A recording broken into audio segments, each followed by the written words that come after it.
This is what it's like to bail without pads. And this is what it's like bailing with pads. Notice the difference? The way you want to use pads is by falling into a knee slide, just like this. If this is your first time, then you might not be ready to jump into a vert ramp just yet. In that case, I'd simply put your pads on and work your way from the ground up. Literally. Start off practicing some knee slides on the flat ground so you can get used to the feeling.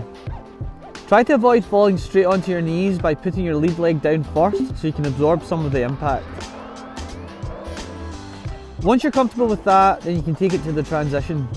You can do what I did earlier and start off on the deck and jump in, or you can go the easier route and just bail off as you ride up. Either way, it's the same idea.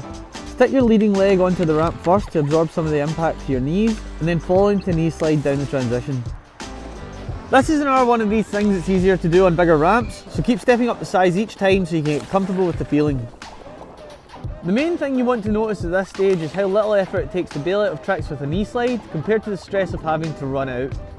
One issue that you may run into is being able to knee slide down the ramp when it's all that you're focusing on, but forgetting to knee slide when you're actually trying different tricks.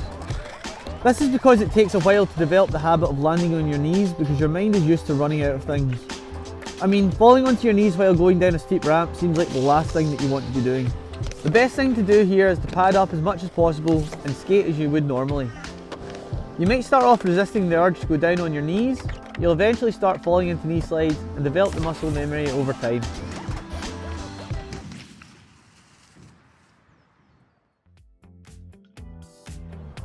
But why would you even want to use pads in the first place? Especially when you can see that most skateboarders can be just as good at skating transition, but never seem to wear any form of protection when doing so. Well, I'm actually going to give you a few reasons for this, all of which seem to tie into each other pretty well. First off, they can really speed up your progression through skateboarding. You'll notice this a lot more today with the number of kids who are seemingly already better than most pros, but almost all of which seem to be fully padded up. Even if you're like me and you're not that keen on the style, there's no denying that skaters who wear pads tend to be a lot better on a technical level than those who don't. But there's a good reason for this acceleration in progress. Pads also give you a lot more confidence. Even if you're brand new and not actually sure how to knee slide yet, pads just give you this feeling that you're indestructible. And this increase in confidence makes you far more likely to try tricks you wouldn't otherwise go for. And once you actually can knee slide properly, then it unlocks the main reason to keep skating with pads on. You're a lot less likely to get injured. This is because you have a quick and easy escape out of most tricks.